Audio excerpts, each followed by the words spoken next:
Welcome to Legacy of Leaders. I'm Jack Sears, your host. When we get together, we visit with interesting, innovative, and creative leaders of business, industry, and nonprofit. And today, you only live once because we're interviewing and visiting with the Chief Executive Officer of Yolo Rum Company, Jennifer Carroll. Welcome to the show, Jennifer. Thank you so much for having me. I appreciate it. You know, many of us in North Florida recognize the name Jennifer Carroll. Your contribution to our country, our community, a 20-year veteran of the United States Navy, well decorated for that service, and thank you for that. You've written a book. You've served our government in high leadership roles. And you're just a wonderful Clay County citizen, I got to tell you.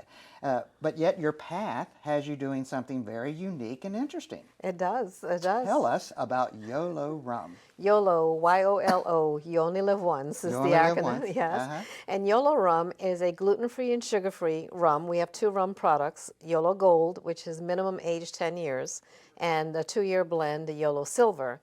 So Yolo Silver will be good for mixed drinks, the Hurricane and making other mixed drinks that a lot of your listeners will probably like.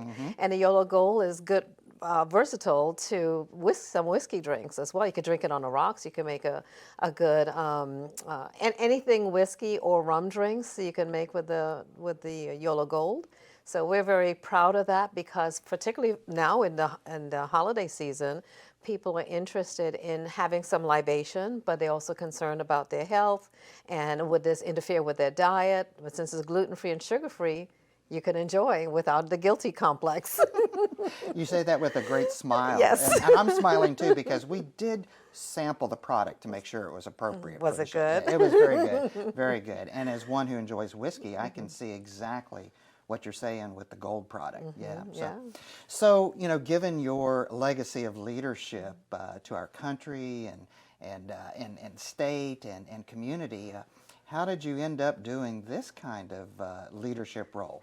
Well, I had a number of other leadership roles after getting out of office. People reached out to me to be CEO. I was a CEO of a manufacturing company in Melbourne area. They were manufacturing vehicles that we use in emergency management and so forth. And then the company ended up going in a different direction. A few years later, I consolidated and streamlined the business. And my son invested in this company, Yolo, and reached out to me, Mom, I need help. So, of course, Mom to the rescue again. But in any industry that you're in business, there's always regulations and government barriers. And one thing that the liquor industry, the spirits industry, is very heavily regulated by government. So with that, the founder, COO of the company, didn't understand much of government and government interference or government barriers and government regulations. So I came in to create that understanding as to what needs to be done. So we were looking forward to launching this so it becomes viral and everybody will be asking for YOLO and rum or YOLO old fashioned or YOLO mixer with a Hurricane drink or something or other that they ask for. You only live once, YOLO. You know, I read on the website the history of the company, so maybe just recap that for us a little bit. And your history that goes along with that too. Yeah.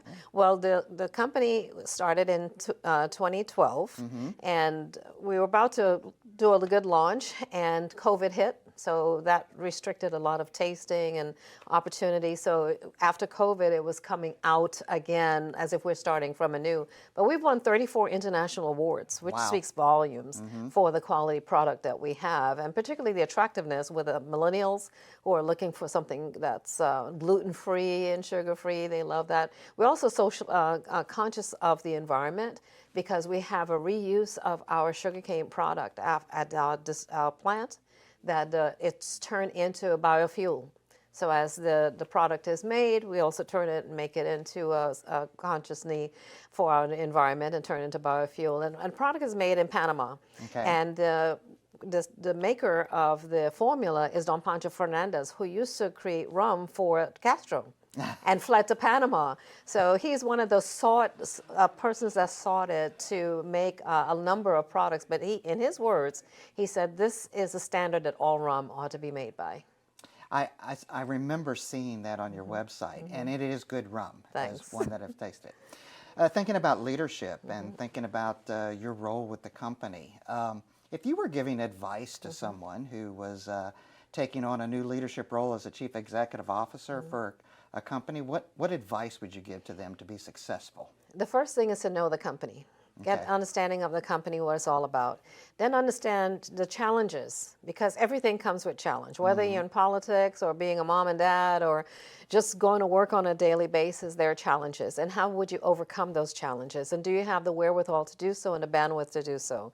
In a company, you need the resources, and then you need to make sure those resources are poured in the right direction. Because oftentimes people may have the money, and then they pour it in the wrong direction that doesn't yield the results that they need to make the company grow or have a sufficient quantity product to go out the door. When you get that viralness that come about and people want your product, you have to be able to produce and give it to them in a timely manner. Particularly today, people want things fast. Like they can go on our website and get our rum, but it wouldn't come tomorrow because, again, in the industry is very heavily regulated, and there are things that our shippers need to do to get that product safely into the right hands, because we can't send to minors and so forth. So there are regulations there that we have to adhere to. But as far as leadership goes, is that you have to understand there's timing on everything, and you have to be patient, and you have to be visionary, and you have to be realistic, because there are others that may know more than you do, and you have to understand where can you go to get that advice and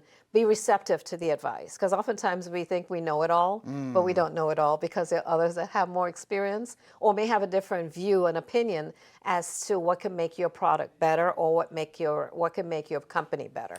You know, excellent food for leadership thought there. I appreciate you sharing that. And in fact, I can also add to it just by our experience today. You have passion, enthusiasm, and joy in what you're doing. I do. So how would our those watching today, how would they learn more about Yolo Rum? Oh, they can learn a lot by going on our website at yolorum.com. That's YOLORUM.com. But you have to be 21 or older to honestly access the website. And folks will be able to go on a website, see our history, read about Don Pancho Fernandez, understand what we offer and our product. Like I said, the goal is 10 years minimum age in American charred oak barrels, and that we are certified with the United States government to be gluten-free and sugar-free. So go to yolorum.com. Excellent. Well, thank you for joining us today for the show. And more importantly, thank you for your legacy of leadership in our nation and our community. It's just inspiring and uplifting to have Jennifer Carroll on the show today. So Thanks for having me. I appreciate that. Yeah. That's it, folks. That's what we have for you today here on Legacy of Leaders. If you'd like to learn more about Yolo Rum, Jennifer Carroll, and a lot of other things that are going on right here in our community, be sure to visit us at thedailynewsnetwork.com. Until we get together next time, I'm Jack Sears, your host, wishing you a great day, stay healthy, and treat each other the way you'd like to be treated.